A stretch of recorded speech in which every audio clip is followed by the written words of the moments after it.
안녕하세요. 박미수 원장입니다. 항상 구독해 주시고 좋아요를 눌러주셔서 진심으로 감사드립니다. 최근에는 땡땡땡 매일 사용하는 사람들이 부쩍 늘어나는 것이 사회적 심각한 건강 문제도 대두되고 있다. 그래서 말씀을 드리려고 하는데요. 땡땡땡이 과연 뭘까요? 근데 의외로 많은 분들이 코로나 장기화되면서 집콕 시대로 인해서 이거를 매일 사용하시는 분들이 있다. 과연 매일 사용하는 것이 무엇일까? 한번 말씀을 드릴까 하는데요. 바로 알코올입니다. 알코올을 마시면 마신다. 술을 마신다. 술을 먹는다. 그렇게 표현하지 알코올을 사용한다. 그 무슨 말이냐? 알코올을 사용하는 데 있어서는 남용, 무분별하게 사용하는 거죠. 가용, 많이 사용하는 것. 알코올 의존이라고 그러는데요. 자, 그래서 알코올 사용 장애라는 의학적인 단어가 있기 때문에 이 부분을 말씀드렸습니다. 흔히 알고 계신 것처럼 알코올 사용 장애라고 하면 알코올 중독, 알코올 의존 그런 부분에 해당하는 개념인데 과연 왜 최근에 매일 알코올을 사용하는 분들이 늘어나고 있고 어느 정도 드시면 또 그게 알코올 사용 장애에 들어가는지 그런 부분들을 말씀드리면서 건강에 미치는 악영향까지 같이 이야기해 보도록 하겠습니다. 알코올 의존이란 그런 거죠. 그거에 대해서 심리적으로 신체적으로 자꾸 기대게 되고 사용하지 않았을 때 금단 증상이 발생합니다. 금단 증상이라는 것은 없으면 굉장히 불안해지고 여러 가지 활동에 생활에 어떤 지장을 받는 거죠. 또 더불어서 계속 사용하다 보면 알코올에 대한 내성이 생겨요. 그래서 이전보다 더 많은 양을 먹어야 되는 거죠. 악순환이죠. 의존하게 돼서 자꾸 먹다 보면 내성이 생기고 안 먹으면 금단 증상이 생기고 또 먹다 보면 내성이 생겨 더 많이 먹게 되고 그래서 알코올에 의존해서 알코올을 많이 먹게 되는 것들을 우리 의학적으로 규정된 양보다 많이 먹게 되는 것을 알코올 의존이라고 하는데요. 알코올 의존의 가장 큰 문제는 본인은 항상 적당히 먹고 있다고 생각하는데 옆에서 지켜보기에는 그리고 의학적으로 객관적으로 판단해 보면 상당히 많은 양, 본인이 수용할 수 있는 양보다 많은 양을 음주하고 그래서 신체적 건강적으로 더불어서 사회적으로 여러 가지 문제를 일으키게 됩니다. 음주에 대한 조절력이 상실되게 되는 거죠. 그래서 음주에 대해서 많은 시간을 소비합니다. 술을 사러 가거나 술을 먹거나 더불어서 술을 마시고 나서 회복되는데 술로 인한 여러 가지 사건들을 해결하는데 그리고 그 다음날 일을 해야 되는데 술 때문에 역할에 장애가 있어. 더불어서 지방간이나 알코올로 인한 여러 가지 질병들, 위식도 역류, 위염, 간질환 이런 부분들이 생겼는데도 불구하고 계속해서 술을 먹는다고 한다면 알코올이 의존이 되는 거죠. 제가 말씀드린 이 7개 1, 2, 3, 4, 5, 6, 7 중에 3가지 이상이 해당된다고 하면 알코올 의존이라고 하는데요. 제가 봤을 때는 한두 개 정도가 해당된다면 그때부터는 주의하고 알코올로부터 자기를 지키기에, 독립하기에, 의존하지 않기에 노력을 해야 한다고 생각을 합니다. 근데 코로나가 장기화되다 보니까 사회적 거리두기를 하잖아요. 그래서 우리 국민분들은 정부에서 시킨 것들 굉장히 성실히 수행하는 능력과 태도를 가지고 있습니다. 사회적 거리두기를 하면서 밖에서 먹는 간헐적인 폭음 많이 마시는 거죠. 그 다음에 과음, 절대적인 양보다 많이 먹는 거죠. 과음이 줄어들면서 집에서 매일 문제 음주를 하면서 알코올과의 거리가 부쩍 가까워지고 계신 분들이 있는데 이렇게 되면 문제가 된다는 거죠. 그러면 과연 문제 음주는 무엇인가? 주당 평균 음주량이 14잔, 소주잔으로 생각하시면 됩니다. 14잔 이상 먹는다. 그래서 성인 여성과 65세 이상 남성은 7잔 이상. 그래서 주당 평균 음주량이 14잔 이상이면 과음이다. 1회 최대 음주량이 4잔 이상, 성인 남성의 경우입니다. 성인 여성과 65세 이상 남성은 3잔 이상이면 폭음이고요. 그리고 65세 이상 노인 여성의 경우에는 일주일에 3잔 이상 먹으면 문제 음주이기 때문에 알코올 분해 요소라든지 여러 가지 객관적인 기준에 따라서 표준화시킨 겁니다. 물론 14잔 아래로 드시더라도 문제 음주에 해당할 수가 있는 분들이 있습니다. 일주일에 한 7잔 정도를 먹어도 간 기능이 나빠져 있거나 여러 가지 알코올 분해 요소가 부족하신 분들은 그만큼 많은 피해를 받을 수가 있다는 겁니다. 절대화 시키지 말고 오히려 이거보다 더 낮게 드시려고 노력을 해야 된대요.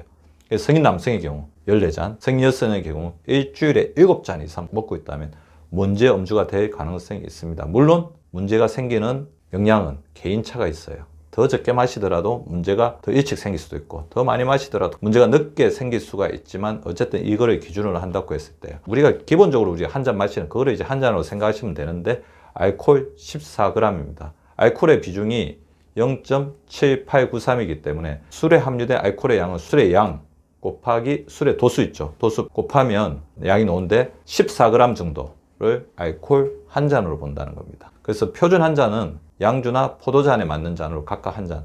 그 다음에 맥주는 캔 맥주 350cc 한 개. 작은 병맥주, 생맥주 510cc에 해당한다는 겁니다. 그래서 20% 정도의 소주는 4분의 1병 정도에 해당할 것 같고요. 그래서 이거를 표준 한 잔으로 규정을 하고 일주일에 14잔, 성인 남성의 경우, 성인 여성의 경우는 7잔, 그리고 한 번에 4잔 이상, 성인 남성의 경우, 그리고 성인 여성의 경우에는 3잔 이상 먹지 않도록 하는 게 좋을 것 같다. 그것이 기본적인 개념입니다. 그래서 아주 쉽게는 본인들이 드시는 이 한 잔 정도를 그냥 한 잔으로 생각하시면 될 것 같은데요. 최근에 넣은 캔맥주 같은 경우는 좀 크죠. 500cc니까 한 잔 반 정도로 생각하시면 되니까 한 병 반을 먹으면 2잔 정도가 되겠죠. 그 다음에 소주 반병 정도를 먹으면 이제 2잔 정도가 됩니다. 2잔이 조금 안 될 수도 있고 넘을 수도 있지만 평균적으로 그럴 것 같고요.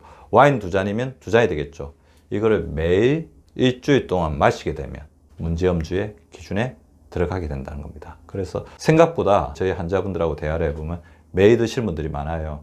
아무래도 스트레스가 많이 쌓이죠. 코로나 때문에 쌓이는 스트레스도 있고 사람을 만나지 못해서 쌓인 스트레스가 있기 때문에 그 시간에 운동을 하거나 조금 생산적으로 자기 몸을 쓰는 활동을 하면 좋은데 스트레스를 풀기 위해서 술을 마시다 보면 술이 또 술을 부릅니다. 그리고 집에서 하루에 2잔 정도, 3잔 정도 캔맥주 한 병 반에서 2병 정도 먹는 거는 크게 문제가 되지 않는다. 그래서 캔맥주 하나 먹고 와인 한 잔 정도 먹으면 쉽게 2잔이 넘죠. 문제가 되지 않는다고 생각하고 매일 마시게 되는 경우가 많은데 이렇게 하다 보면 여러 가지 문제가 생깁니다. 일단 매일 혼술, 음주의 문제는 알코올 내성이 생깁니다. 매일 먹다 보니까 점점 더 많은 양, 주량이 세지는 것처럼 착각하지만 알코올 분해 요소가 그만큼 더 많이 만들어지면서 간이 그만큼 더 피로해지고 간이 더 파괴된다고 생각하시면 될 것 같습니다. 우리가 옛날에 그런 말이 있었죠. 술을 잘 못 먹는 사람들이 술을 늘리기 위해서 매일 먹다 보면 주량이 어느새 느는데 그건 주량이 는 게 아니고 알코올 분해 요소가 더 많이 나오고 그만큼 간에 부담이 더 많이 간다는 겁니다. 어쨌든 계속 매일 먹게 되면 알코올 내성이 점점 더 역치가 올라가면서 더 많은 술을 먹게 됩니다. 더불어 습관적 반주, 그 시간만 되면 술이 생각이 나는 거죠. 그레닌이 식사 전에 계속해서 분비되는 것처럼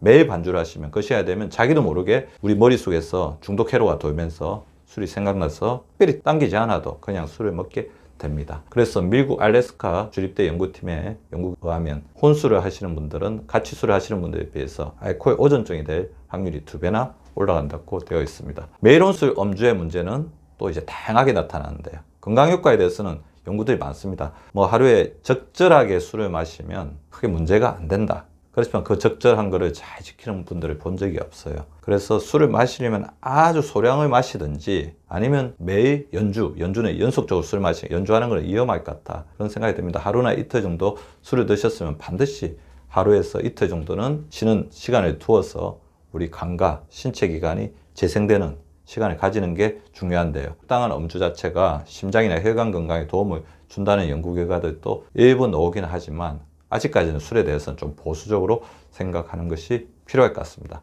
왜냐하면 본인은 적절하게 마신다고 생각하지만 문제 음주를 잘 조절하고 있으신 분들은 잘 보기가 쉽지가 않거든요. 그래서 아예 이제 술을 됐다고 한다면 문제 음주를 한다고 생각하는 게 조금 더 우리 건강에 의해서는 보수적이고 올바른 태도가 아닐까 생각이 됩니다. 일주일에 7회 이상 술을 마시는 경우 위암 발생률이 3.5배 이상이라는 연구 결과가 있고요. 매일 술을 마시는 사람은 주 2의 음주자보다 심방세동, 심장이 불규칙하게 뛰면서 여러 가지 혈전을 많이 만들어내는 그런 위험한 병이죠. 심방세동 발생 위험이 40%더 높다. 그런 연구가 있습니다. 매일 소주 2잔 이상을 정기적으로 섭취하면 음주를 전혀 하지 않는 사람보다 간질환으로 인한 사망률이 3.2배 올라간다는 연구 결과가 있으니만큼 연속적으로 술을 마시는 것은 그만큼 위험할 수 있다. 그러니까 우리 신체에서는 독소, 그러니까 우리 몸에 부담을 주는 여러 가지 성분들이 들어왔을 때는 그거에 대해서 해독하고 재생하는데 시간이 걸리는데 매일 연속적으로 술을 먹으면 그런 부분에 대한 시간적 여유를 주지 않기 때문에 간은 무리한데 또 무리하고 그러면서 끊임없이 탈이 나기가 쉽다는 것입니다. 최근에 코로나 집국 시대 때 매일 혼술이 굉장히 늘어나고 있고 이것이 심각한 사회적 건강 문제로 대두할 가능성을 저는 예감하고 있습니다. 그래서 휴식을 가지는 시간을 반드시 두기 바랍니다. 매일 이 정도는 괜찮겠지 하고 캔맥주, 그 다음에 소주, 와인을 한 잔씩 들이켰던 분이라면 일주일에 적당한 시간은 술을 마시지 않는 금주일을 반드시 두시기 바랍니다. 술을 한두 잔 안 먹으면 괜찮을 것 같은데 그게 그렇게 쉽지 않아요. 그러신 분들에게 말씀을 드리는데 술을 하루 정도 안 먹어보거나 술을 줄여보면 몸이 굉장히 좋아지거든요. 몸이 얼마나 좋아졌는지를 알게 되고 그렇게 되면 술을 줄이거나 끊을 수 있는 힘을 가지게 됩니다. 바로 몸이 정답이죠. 몸이 우리에게 요구하는, 몸이 우리에게 보내는 소리를 정확하게 들으시고 우리의 지친 몸에게 휴식을 줄 수 있는, 적어도 술로부터 자유로운 시간을 줄 수 있는 우리 구독자분들 되시기를 바라면서 오늘의 강의를 마칩니다. 구독과 좋아요는 박미수 박사 TV를 지속시키는 생명력입니다. 많이 구독해 주시고 좋아요를 눌러 주시기 바랍니다. 항상 감사드립니다.